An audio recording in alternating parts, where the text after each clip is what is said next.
So for those who are just joining the call, I'm Ariel Miller from Faith Communities Go Green, and I'm talking with Mimi Roop, who is a member of Washington UCC in Camp Washington, Cincinnati. And we are going to have a potluck there on the 22nd of March. So mark your calendar for 4 to 6 p.m. And that'll be a face-to-face chance to share your stories of your environmental work and to hear the wonderful things that Mimi is dreaming of in Camp Washington. Yeah, what the hell? Go for it, right? Right. Why have tiny thoughts? Oh no, that simply won't do. That's the spirit. Okay, welcoming everybody here. I'm just going to be admitting people from the waiting room, and Ted Berg is going to introduce our speaker.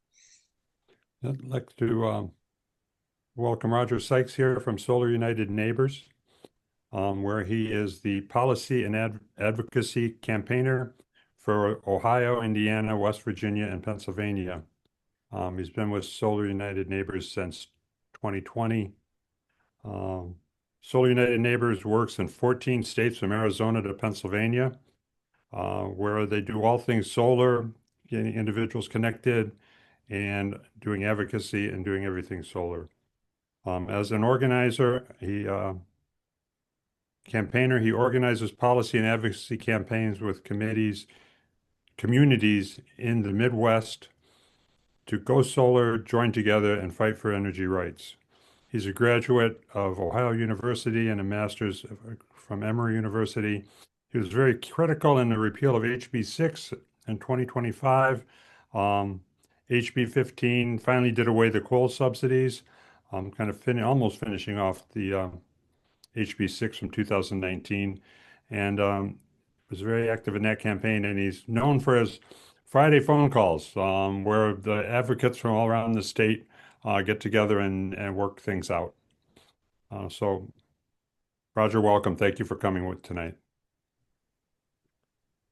Awesome. Thank you so much for that warm intro, Ted. And good to know I'm known for the Friday coalition meetings. I'm glad I'm glad to hear that teamwork. Um, well, yeah, it's great to be here with y'all. I'm just going to go ahead and share my screen here. We're going to dive into this presentation. We're going to be focused on looking at community energy, this community energy bill we got in Ohio that's got some nice momentum around it. And so excited to dive into that.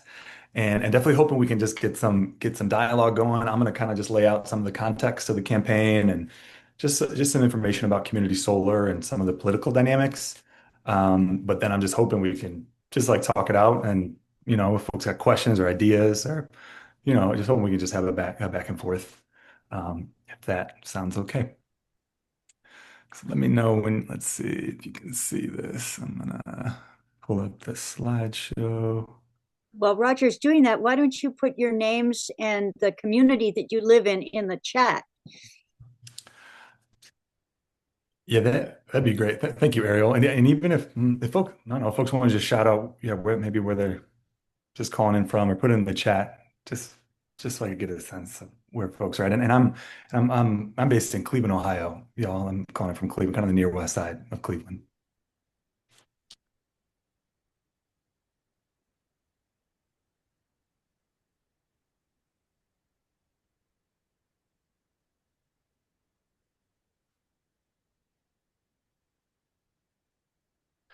All right. So I'm hoping, let's see, can folks see my screen here? All right, look at that. Okay, and thanks y'all for just giving me a sense of where folks are from. All right, y'all. Well, let's dive in here. So we're gonna we're gonna be talking about Ohio Community Energy, which is the act. We have active bills right now. House Bill 303. That's the one where there's been a lot of focus on, and that's the one where it's moved out of committee. It's passed the House floor, and that's kind of moved over to the Senate side. There is a Senate side bill, Community Energy Bill, also Senate Bill 231. There hasn't been as much action around that bill yet, but we'll kind of see if how it plays out. It'll likely be that House Bill 303 will be kind of the main vehicle for the community energy program. That remains to be seen a little bit. And the title is Collaboration, Bipartisanship, Momentum, and certainly Coalition Building. And folks on this call have been awesome and just adding voice and power to this community solar coalition we have in Ohio. Let's see if I can get this slide. Yeah, so real quick, y'all, just Solar United Neighbors. Ted gave some nice context about us, but we're a national organization, a national nonprofit. Our roots, our founding is in the neighborhoods of DC, and how we were built up is we help groups of families go rooftop solar. So I'm an example of that. In 2018, I went rooftop solar in Cleveland. Oh, and yeah, you can't see the slides. Mm. Oh, hang on, let's see. We can fix this. Slideshow, share. Um, da, da, da. How is that? Is that not my desktop? Nice. Okay. All right. Well, here's the first slides that I thought folks were looking at. Um, and yeah, so Solar United Neighbors, y'all, we our bread and butter, or how we've kind of built up and what we do is we help groups of families go rooftop solar. So I'm an example of this. In 2018, I put solar on my roof as part of a solar co-op. It was in Cuyahoga County. And how that looks is, I had about 42 of my neighbors across the county that all, oh, very cool, Joanne. Oh, we're going to talk about East Cleveland too, Joanne. There was so for me, about 42 of my neighbors joined the solar co-op. And so what that means is we put out a request for proposals to see, hey, which solar installers, would give us the best proposal for all of our 42 families. So kind of saving costs and learning as we go, but also most importantly, building relationships together. And so all 42 of us went rooftop solar, which was cool, and I got to meet my neighbors, and through that, that's how we build our advocacy base. We try to organize solar supporters together, kind of educate folks and try to build kind of a fighting force, politically, so that we can win solar policies. We can help move our state houses to get solar policies that are going to be more relevant to working families. And we definitely have an economic justice angle to all of our work. We want to make sure all Ohioans or all people across the country can get the benefits of solar and can live better, and can live more affordably. So yeah, just a little bit about Solar United Neighbors. And so, we act in coalition, and shoot, that's what we're doing now. And Big Communities Go Green has been like a wonderful coalition partner.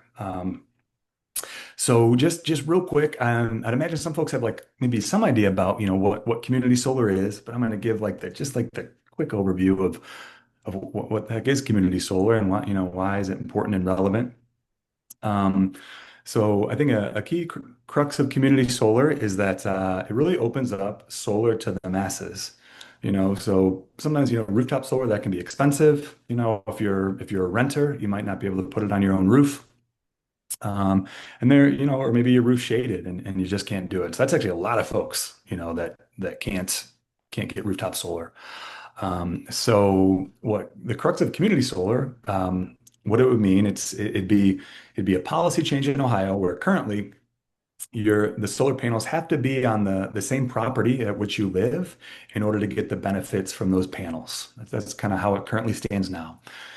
When we pass this policy, it would create a pilot program and the crux of it says that you could have a community solar array that's off-site. So it could be on top of a Walmart. It could be on top of a public school. It could be on top of a church or a synagogue or a parking lot. And any family who lives in the same utility service territory, so as long as it's somewhere in First Energy service territory, for example, any family could subscribe to those panels, and they would get a credit on their electric bill each month based on the proportion of energy that's created by these panels.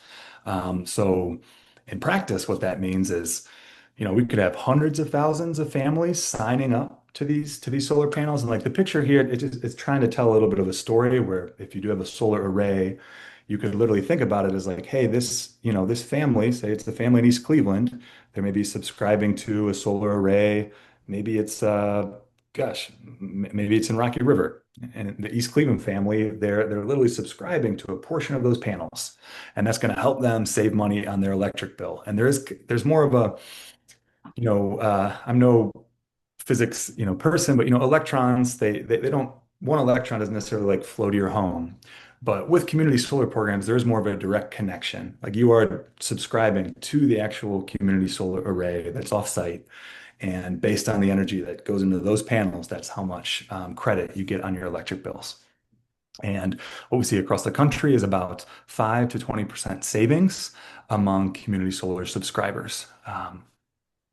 And just like the scale of community solar, y'all, let's see, the average size of a community solar array is about two to 3 megawatts. And so to put that in perspective, that might be about 3 to 4 acres of land. So it's not, folks have maybe seen some of these really huge, like utility scale solar projects, which take up massive swaths of land. And then we have rooftop solar. I would say community solar it's kind of in the middle. You can have, a decent size array. Again, like a 2 to 3 megawatt array is the average. And to put that into perspective, so Ohio's Community Solar Pilot Program, House Bill 303, it would enable 1,500 megawatts of community solar, or of community solar projects, you could say. And that would equate to about ballpark 300,000 homes or 400,000 homes. So the scale of it is pretty significant, and that's why I say it's notable, and we're passionate about this because of its scale. A lot of people could get the benefits of solar through this program. And then other notes, other like notable dynamics are that community solar, it goes onto the distribution grid. So essentially, it's the more localized grid, like the poles and wires that are like in your neighborhood. It's going directly onto that local grid.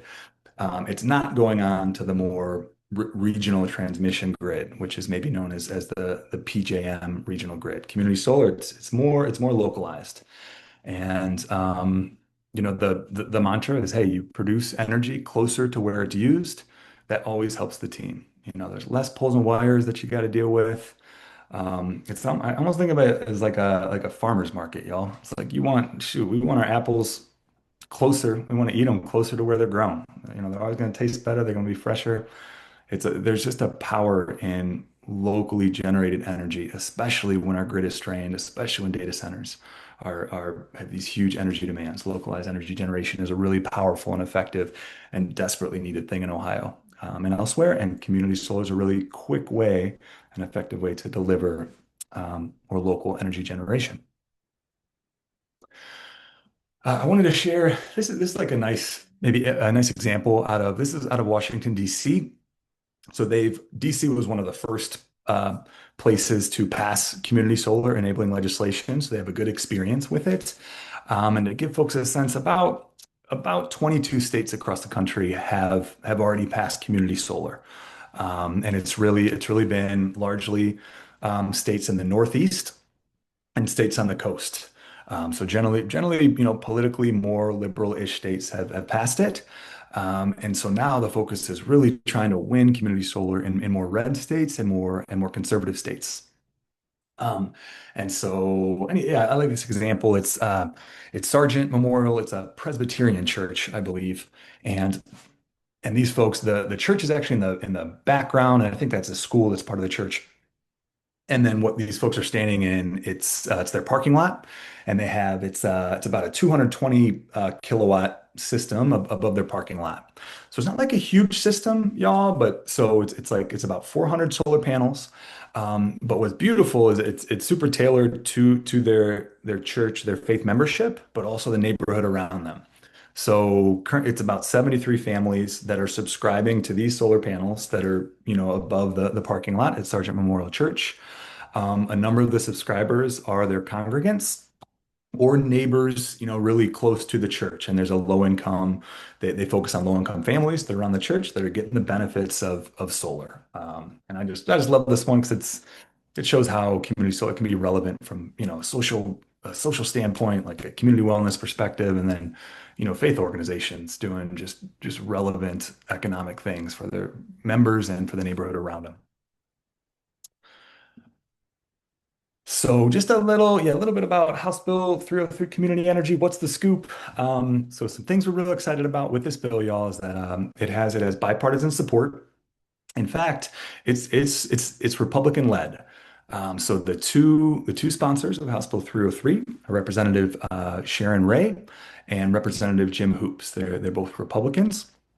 Um, and they've led the last two iterations of this bill. And so that's really powerful in Ohio to have, trusted conservative voices who are leading this with support and also kind of, power from Dems and more liberal forces as well. So I'd really say there's a genuine bipartisan coalition that's happening around this bill, and it's wonderful, and we need more of it. And that's been a powerful thing to see in Ohio. Um, I mentioned this community solar bill. It's a 1,500 megawatt pilot program, and again, that equates to about 300,000 homes, enough to power about 300,000 or 400,000 homes. Ohio is a net energy importer. So essentially, hey, we use more energy than we produce. So Ohio imports about 20% of its energy. It's not ideal that we're importing, more energy than we're using, because it makes us really reliant on the regional energy grid, known as PJM. And folks may have seen or maybe reading about PJM in the news, et cetera, but there's a real challenge there, largely because of the explosion of AI data centers. And these data centers, they have such a thirst for so much energy, that the regional grid is strained, and our ability to kind of meet the appetite of these data centers is really challenged. So therefore, electricity prices are going up. They're just more volatile. And it makes these local energy generation sources all the more important. The more we can do locally, we control our own fate. We're more in the driver's seat that way. And then politically, I want to kind of note this. Politically, I think it's changed what's possible in Ohio, because of the seriousness of the energy generation needs, and the strains on the PJM grid and these electricity costs. We're seeing legislators in Ohio that maybe weren't that open to community solar, or were quite frankly had an aversion to the word solar. We're seeing more support, more interest, in things like community solar. So I do think that has changed. It's changed the Overton window around what's possible politically. Um, we've seen, yeah, electric bills are increasing, and I think it was in, June 2025 across the state. I think the average electric bill increase is 26%. I'd be curious if y'all are feeling that. I've been feeling that on my personal electric bill, to be sure. Um, and yeah, and I will maybe note, and I'll get into this more, but like, our approach around this bill, we've had a pretty central kind of economic justice and like economic populist message around this bill, as in like, hey, we're creating local jobs. We want to control our own energy generation sources. We want to keep bills affordable for families. And that's generally been our core message.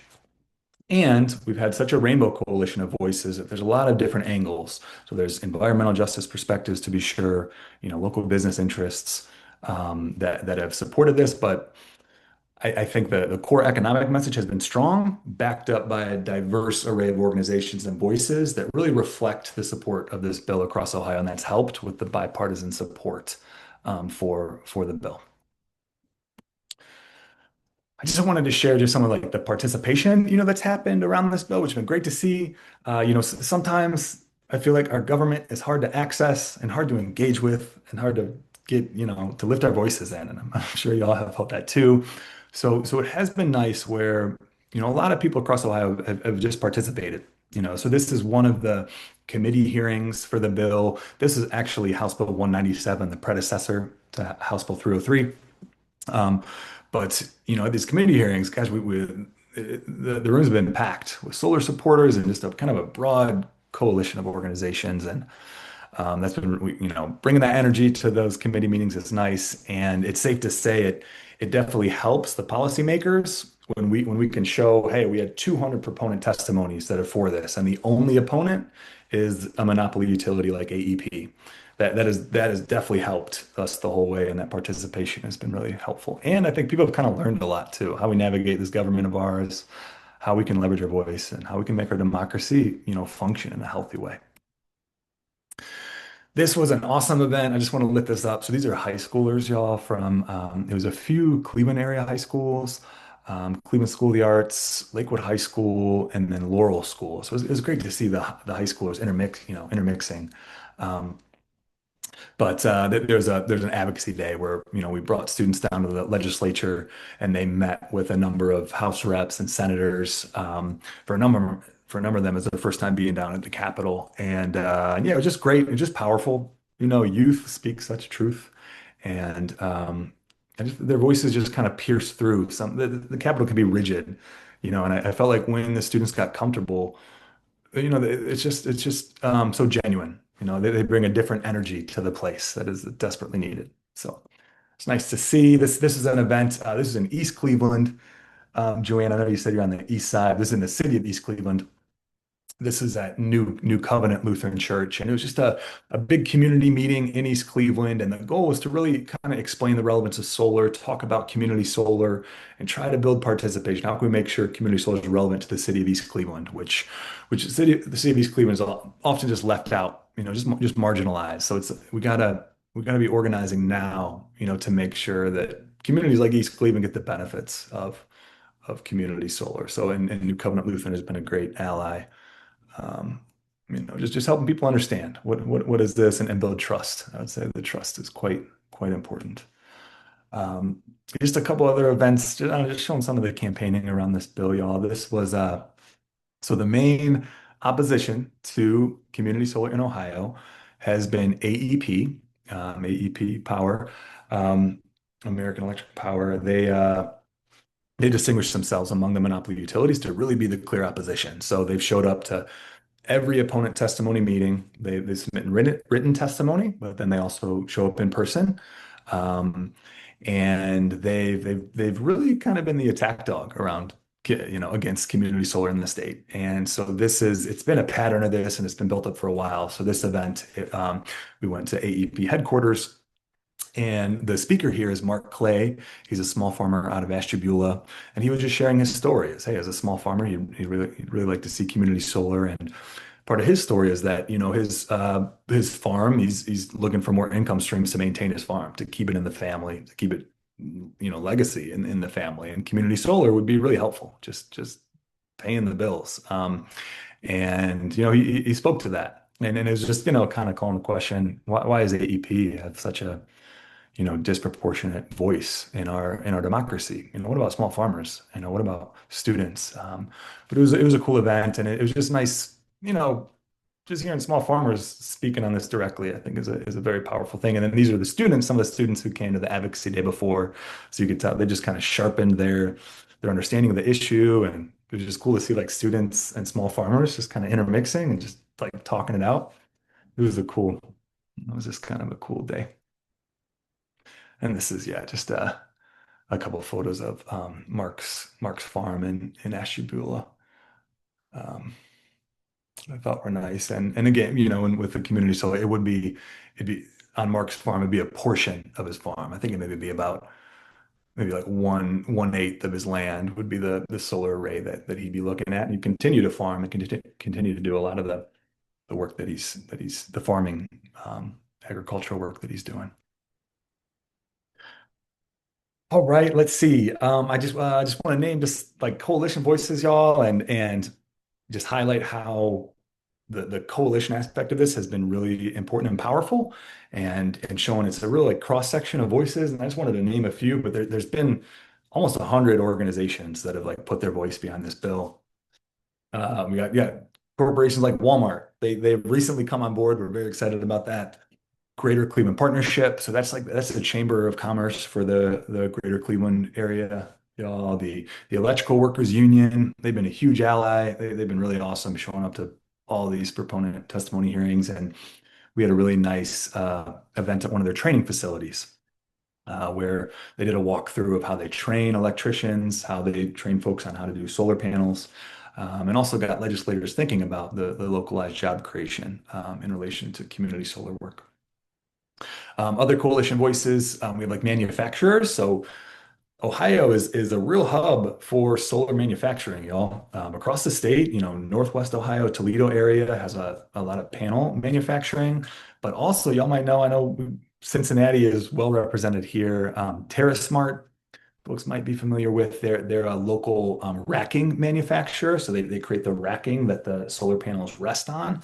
They're Cincinnati based. So they've come on board. They've been a strong advocate. And then APA Racking, they're in Northwest Ohio, but they're again manufacturers that are lending their voice to this effort. The Diocese of Southern Ohio, and I think that was Craig. I just read his proponent testimony, which was wonderful. He was speaking to the specifics. I think like he mentioned like 3 or 4 churches that had gone solar and retrofitted their buildings, and how those cost savings helped them with their mission and how relevant that's been for them. Faith Communities Go Green, whoop whoop. The Libertarian Party of Ohio, the Catholic Conference of Ohio, the Toledo Regional Chamber of Commerce, Moms Clean Air Force, Soul United Neighbors, and many others. But just trying to highlight, like, you got business interests, faith organizations, certainly advocates, ratepayers. Just showing that cross section has been really important in maintaining and strengthening the bipartisan support for this bill. I spoke a little bit to the opposition, to this bill, y'all, but yeah, so really it's been AEP Ohio. That's been the main opposition. And then I have to add it. So the Edison Electric Institute, so they're essentially the industry association that represents monopoly utilities across the country.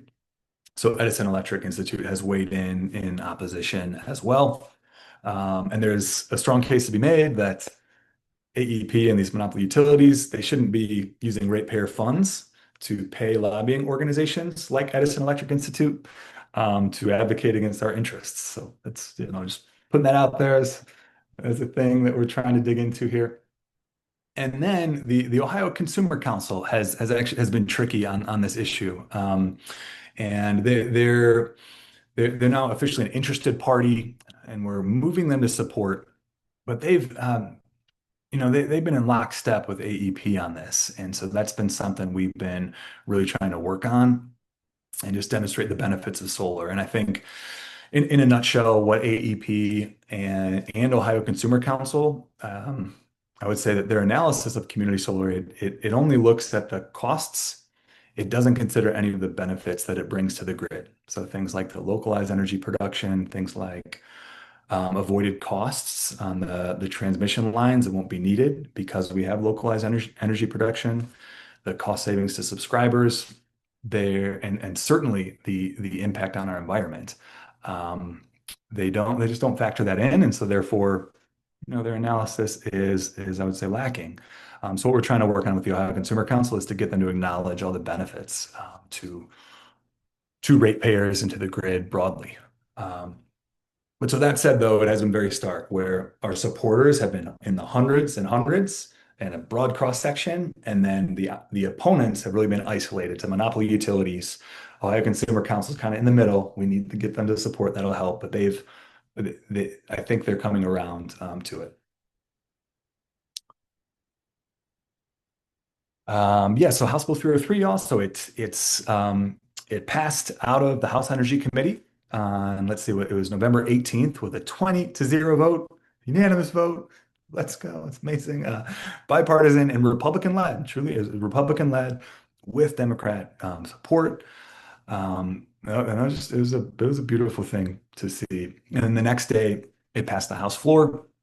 The final vote ended up being 77-8 on the House floor, but notably, you had bipartisan voices that were speaking on the House floor to it. You really had Republican leadership, Representative Holmes and others they're the leads of the House Energy Committee. They were speaking in favor of this, and Democrats were as well. So just a genuine bipartisanship. And all of that is really helpful as we move to the Senate. So it's safe to say we have more strength in the House, y'all. Our coalition, we spent more time on the House side. There's been more of a history there, so we're stronger there to be sure. The Senate is, we think it's going to be tough, but coming over with that momentum, a 77-8 bipartisan momentum, it really helps. It makes it very difficult for the Senate to just kind of brush this off. That's their colleagues across in the other chamber have really, put their weight behind this. So that's good to see. Um, let's see, and just to dig into a little bit more about like the political dynamics, y'all. We've kind of been touching on these. But Ohio, it's somewhat unique that there is strong Republican support for a community energy, community solar bill in red states. If you look at other red states across the country, we're starting to see nibbles, but Ohio is really in one of the strongest positions of any red states to move this. And so, why is that? Why are we seeing Republican support, whereas in other states it's been more tepid? And I will just say that, there's been a history in Ohio where um, there's been a number of community solar bills going back to House Bill 450. And House Bill 450, gosh, that was about 4 years ago now. And that had two our sponsors. And it was actually Republicans in the Appalachian region of Ohio. And their rationale for supporting this, or one of the reasons they supported it, was they were trying to really get economic development and just economic opportunities in southeastern Ohio around abandoned mines and really for their region. So that was part of the reason why those Republicans had supported it. And that's, that laid some of the foundation and helped to build an awareness, particularly among Republicans on the House side. And then we've had House Bill 197. That was the previous community solar bill at the last legislative session. And then we had House Bill 15. I know this is a lot. And then now we're on House Bill 303. But just to say that there has been a real history here, and there's been education and really trying to work through this bill. And I think that all of that has contributed to the strong support that we saw, in the House around this, passing it across the House floor. I mentioned this before. I think the other dynamics, yeah, I'll just repeat it. Yeah, one more time is just the context, the affordability crisis around energy. It is really, it's volatile. The whole country is wrestling with it. But electric affordability, it's just becoming this real kitchen table issue that is really driving votes. And I would just say across the aisle, Democrat, Republican, anything in between, this is a concern and this is top of mind. And they, legislators are looking for answers. And I think we want the answer to be like renewables and solar and things that benefit communities, right? So it is having this crisis can be a real opportunity also. And then lastly, I mentioned, we have our message has been pretty disciplined around economic justice for local communities, tax revenue for local communities. But then certainly there's the broader voices that have been brought to the table have been really helpful. Let's see.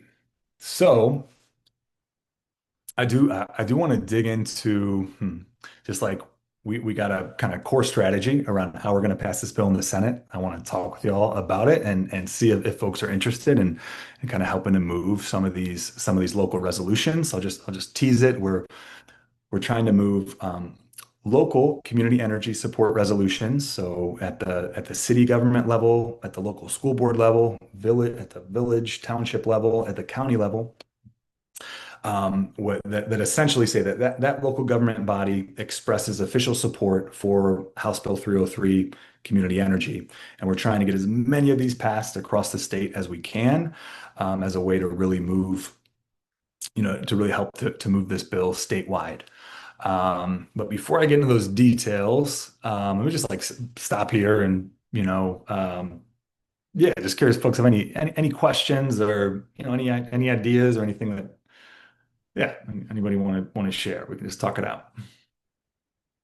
Hey, sorry, Roger, this is Pete Nerone, and I can't really help on the lobbying part of it for Ohio because I live in Kentucky, but I was curious more the mechanics of the way this program is going to work. So, like, you don't have to have a common field like that one illustration you showed, the one example. People could have their own rooftops, and it's like network together to the co-op.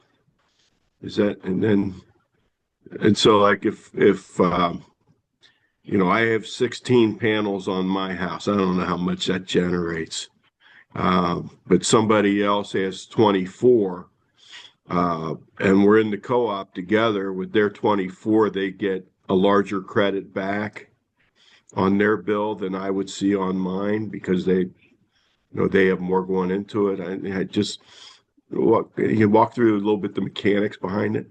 Yeah, yeah. Let's see, Peter. Great question. And yeah, maybe I want to distinguish a little bit between. I think, yeah, probably what you have, Peter, is you have like a rooftop solar array on your own home, or you're hypothetically speaking, you have it, and so yeah, so that that would generally stay the same. Like in Ohio, for the folks who have rooftop solar, we're going to fight to keep net metering strong and keep those credits up, for those families.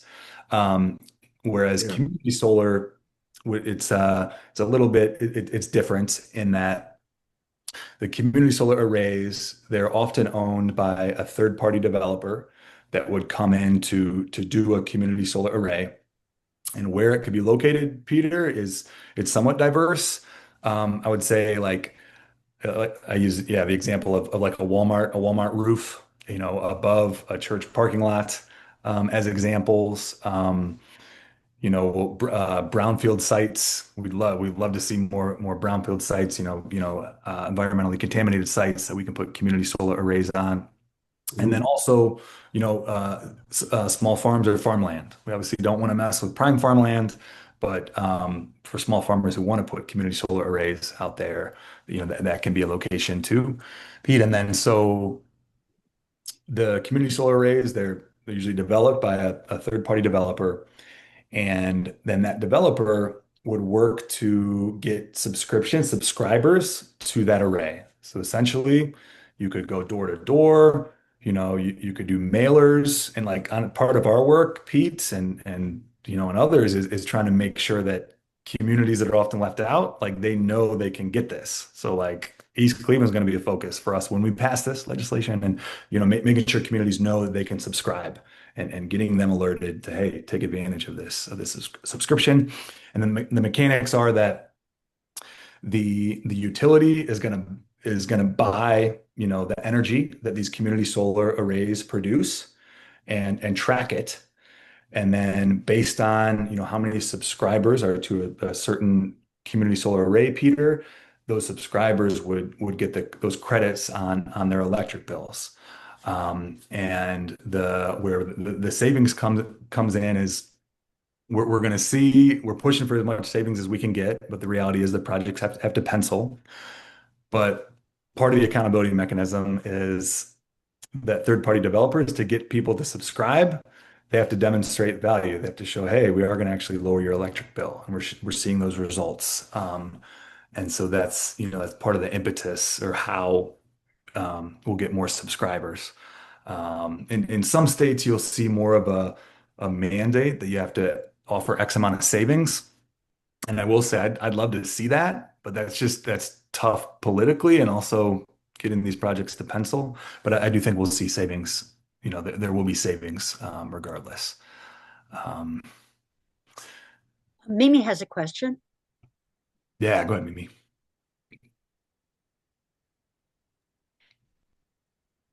So how much are you pushing on agrivoltaics?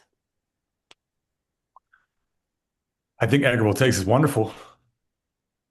I mean, so we Could they be incorporated?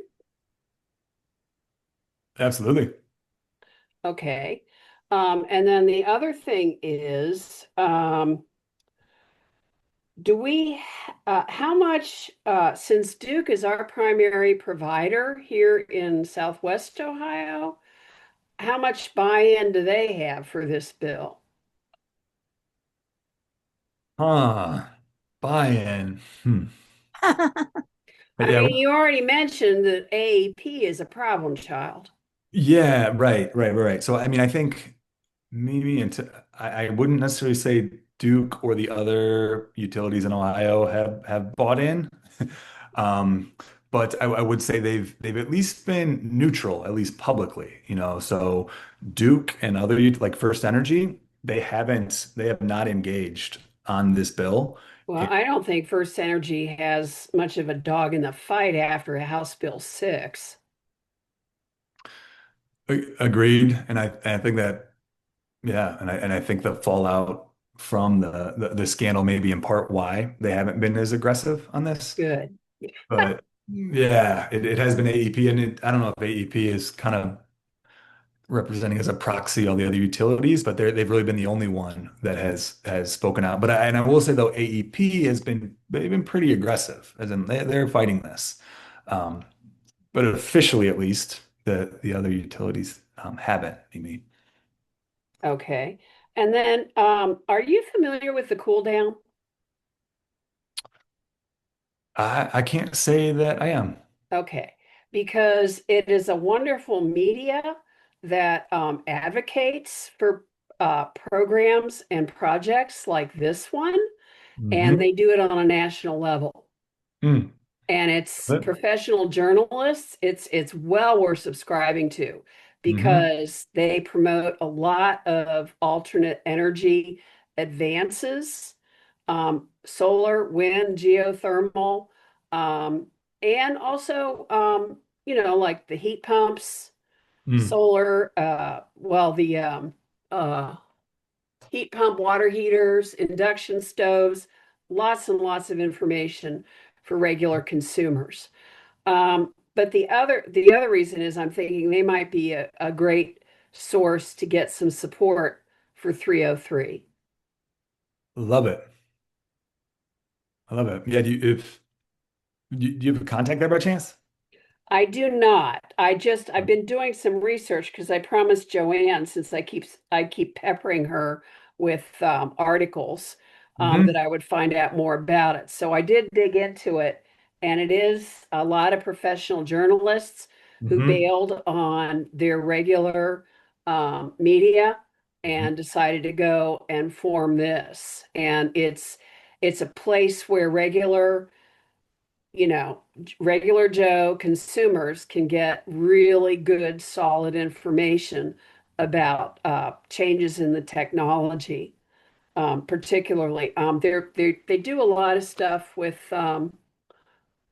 like I said, that's why I'm asking about the agrivoltaics, because there is a movement here in Ohio for farmers to not only, because the way they're set up allows animals to graze and for them to grow crops between the panels. And Hmm. some of the panels actually can move so that larger animals like cattle can Mm. graze underneath them.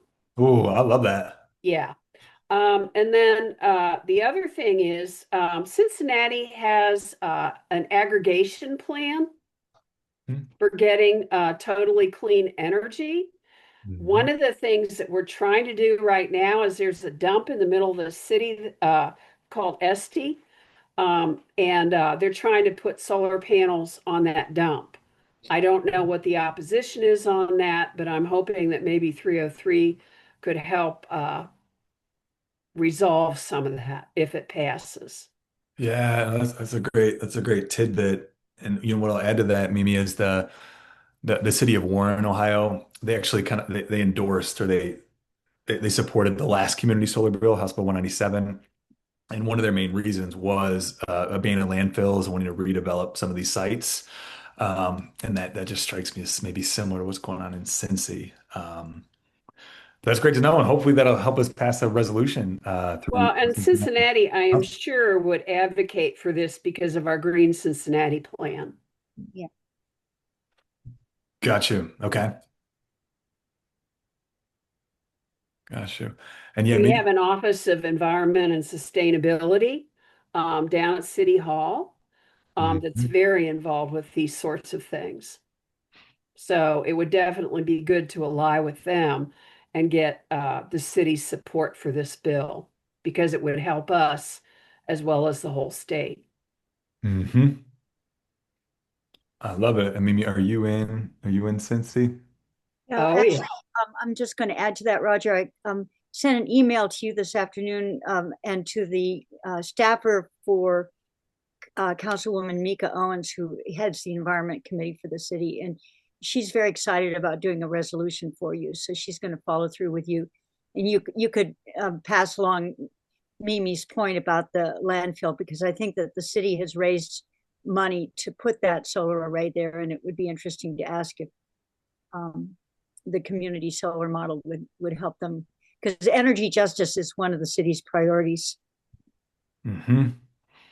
I love that. And I think like painting a picture for Ohioans, like maybe just having an example that's concrete and like being able to point to a landfill or a brownfield site, and taking a photo of it and just getting folks to think about what it could look like, I think is really helpful. And then agreed, Ariel, it's the economic justice component of this and just like the participatory component of this, which I think is Mhm. cool. You can get people involved, you can get neighbors involved. Like Yeah, the Cool subscribe. Down had a very wonderful article about a rural school in Arkansas, Mhm. and they were running at a deficit, and they decided they were going to solarize the rooftop of the school. The school is now generating enough money that they have a surplus, and they gave the educators a raise.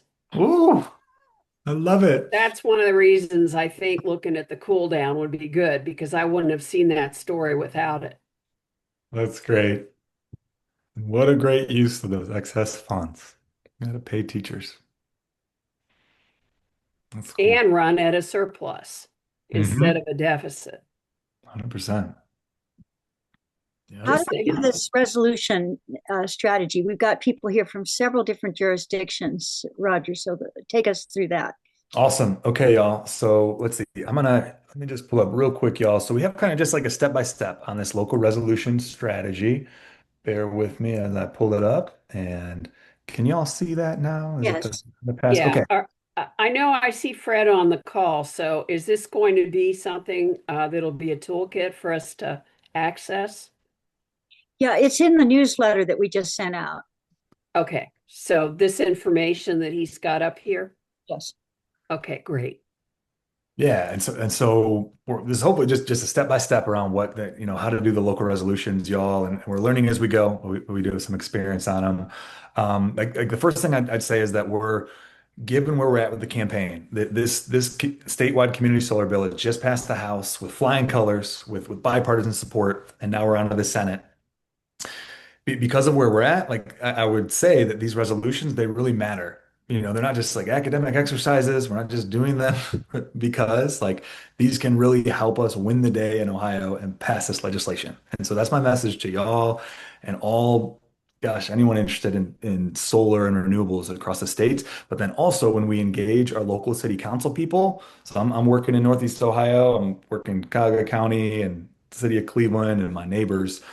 When you engage the city council people, let them know, hey, this resolution matters. It can really help, and hearing these local voices is a powerful thing. So just putting that out there. Maybe so first step is really just like taking a moment to think, like one, where y'all live, where you're located, and if you have an existing relationship with a local elected official.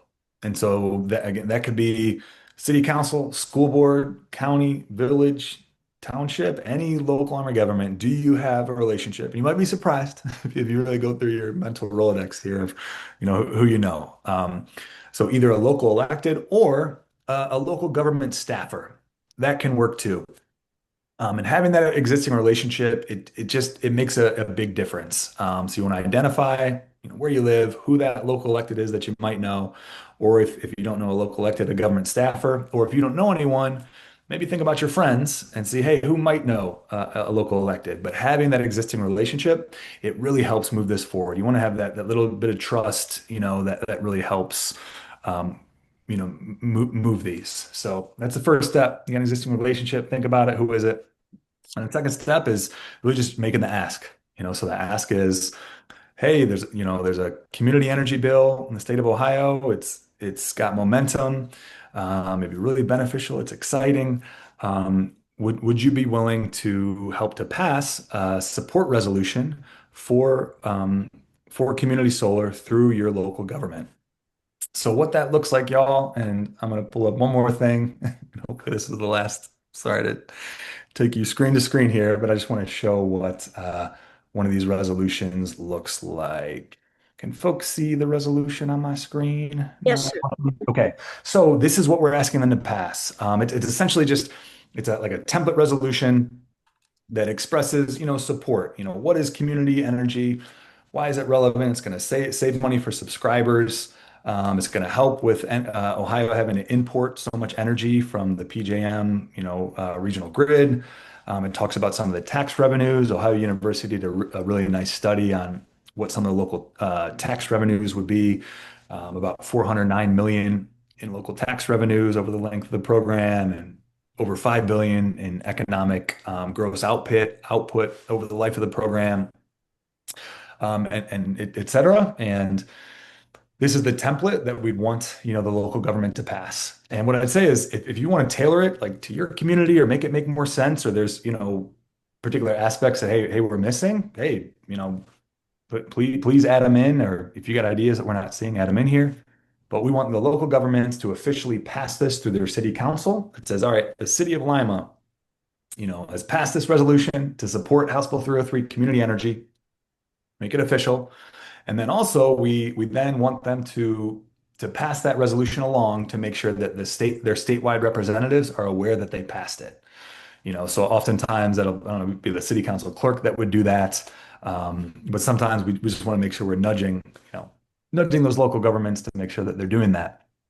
The other thing I'll say is that if possible, once we get nibble and interest from a local elected, and we're, hopefully they're running with this local resolution, it's wonderful if we can attend that government body meeting, maybe go with a group, so that, hey, when they pass it, we can have a presence. Maybe we can have like a community solar sign and just hype up the excitement, around the bill. Is one of the, just one of the steps that can be really nice. The other thing that I'll highlight is just like the teamwork on this, y'all. I'm gonna go back to the screen. Can I? Maybe not. Yeah, just the teamwork, and we've been having this. It has been wonderful if Faith Communities Go Green and Ariel and Ted, et cetera. But just if you are moving a local resolution, hey, give us a heads up. And we're trying to just keep coordinated across the state. The way we put it is, go forth, the more the merrier, the more local resolutions we can pass, go forth. And what we'll do on the back end is like, all right, if there's a few people working in Cincinnati, we want to make sure y'all are connected and make sure kind of folks are aware that, so that we can hopefully coordinate and build teamwork. And so that's in part my work, and I'm pulling Ariel in and other allies, just to help, coordinate this work across Ohio and kind of learn from each other as we go. And you can see that Roger's email is in this document, rsykes, S-I-K-E-S, at solarunitedneighbors.org. If you're interested in helping, send him an email now and let him know what community you live in, because this could be really exciting. Like Ted's planning to reach out to Anderson Township, which is a very well-heeled, somewhat conservative suburb, and that voice could be really important.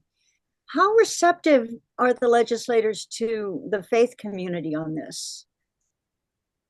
Is it possible to gauge whether they are moved by that, or?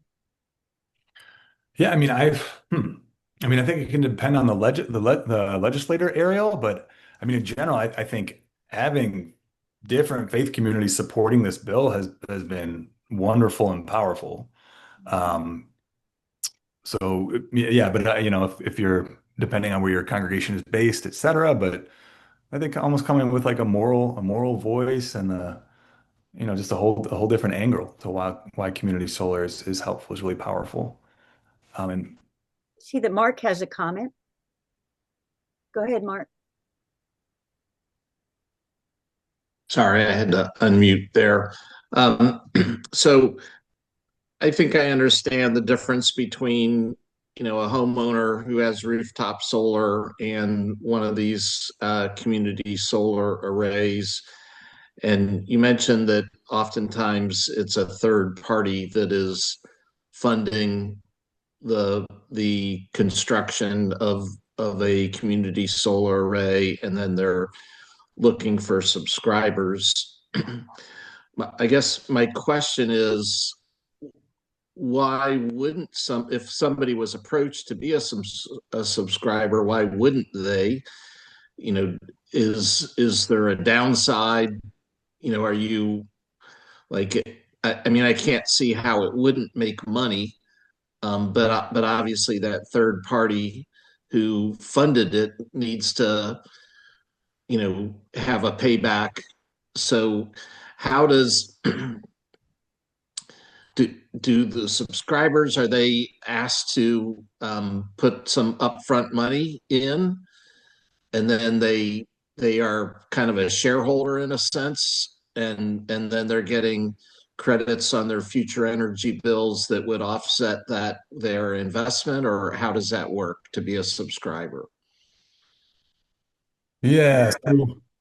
So some of those intricacies will be worked out through the Public Utility Commission of Ohio, Mark. And what's in the legislation is that there would be kind of like an oversight body that would help to build some of those kind of nuanced details, Mark. But yeah, in terms of the mechanics of it and like, subscriptions, the goal is that there's like very low barrier to entry. We don't want onerous challenges to become a subscriber, and that's particularly important for lower income communities. Um, but part of the work is just informing folks that it exists, building that trust. There's been door-to-door stuff around unscrupulous utility asks, and I'm sure some of y'all have experienced that. So it is the trust thing is real, and you got to make the case um and help folks, and in part that's our role is to provide our voice, the legitimacy to these projects. But trust is a real thing, Mark. But yeah, but the mechanics though are that the community solar developers, they want a policy where they think these projects can pencil. And so we want this policy to be crafted in such a way that, hey, that this can really work. And that's where we see utility push back, because utilities want to get as much profit margin as they can. But and we think as a legislation as it is now, we do think that we can accomplish that, but that'll be, in part of our work, the political pressure to make sure that communities benefits and these projects pencil. And yeah, I see that's a hand, Mimi. Yep. Go ahead. Mimi.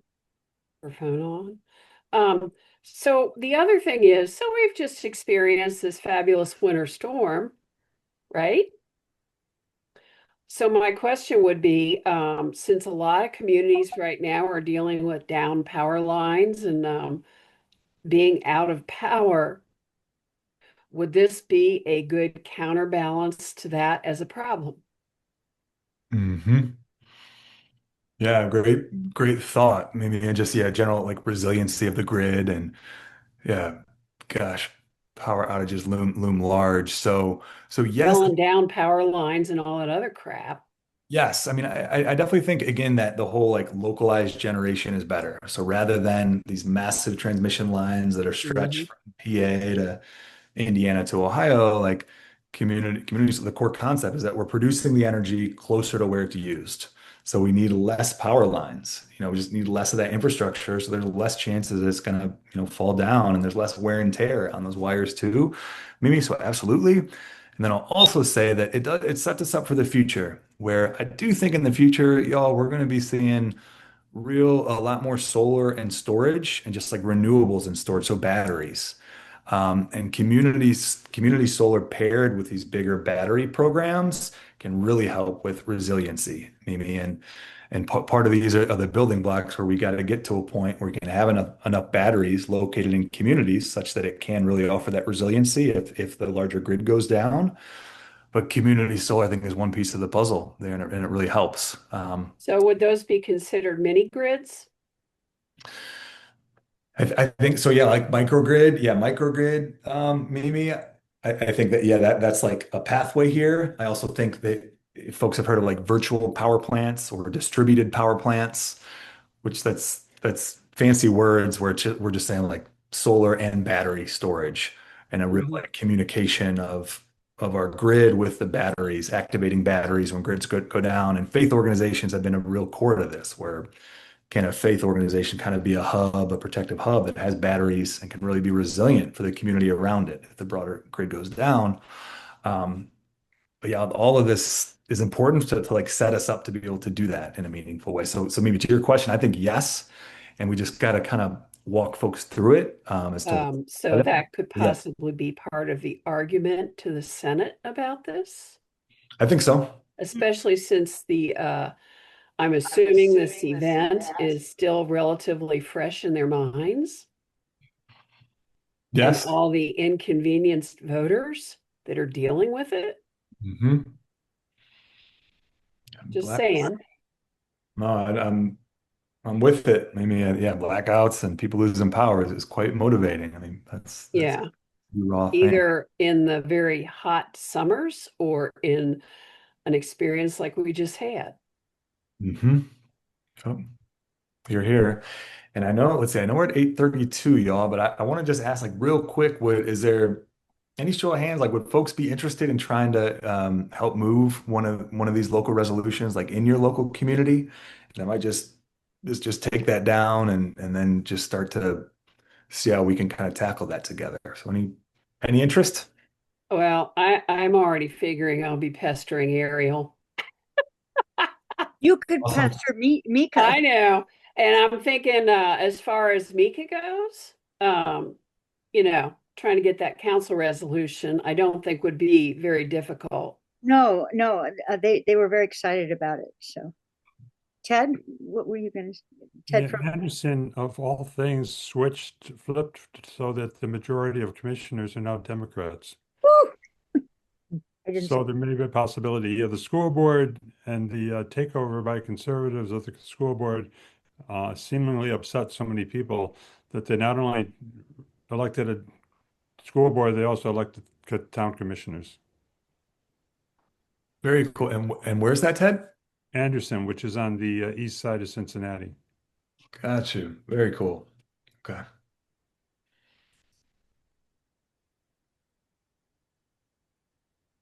Wonderful. All right. Well, Mimi got you down, Ted. Got you down.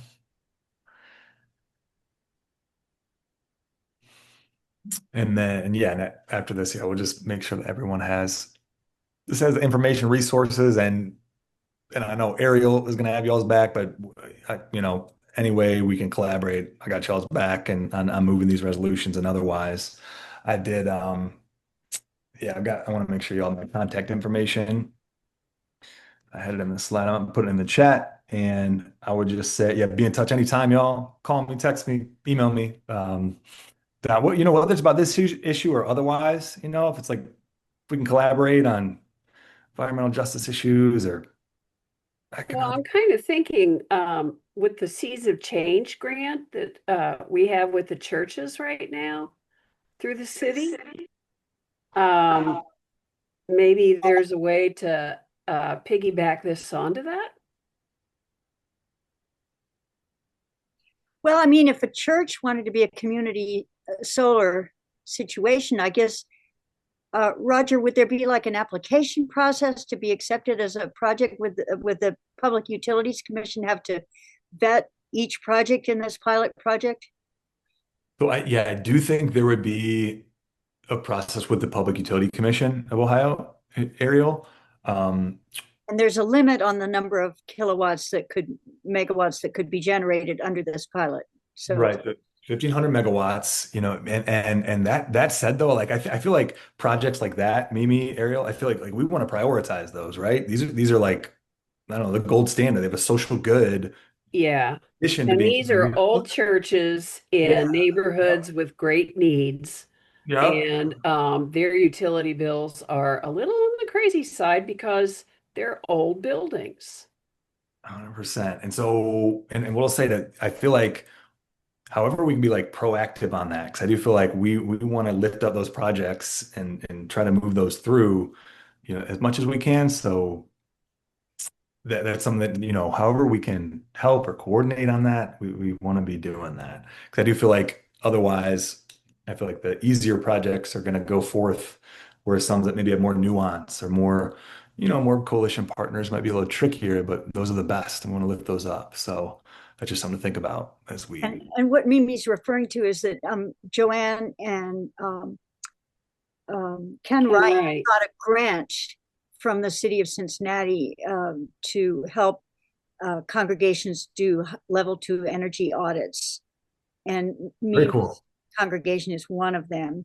And they're about to get the results of their level 2 energy audit. So, and they think of themselves very much as a hub for the neighborhood. So becoming a site for a community solar array for a neighborhood that suffers from a terrible energy burden would be right in the core mission of your congregation. Am I getting that right?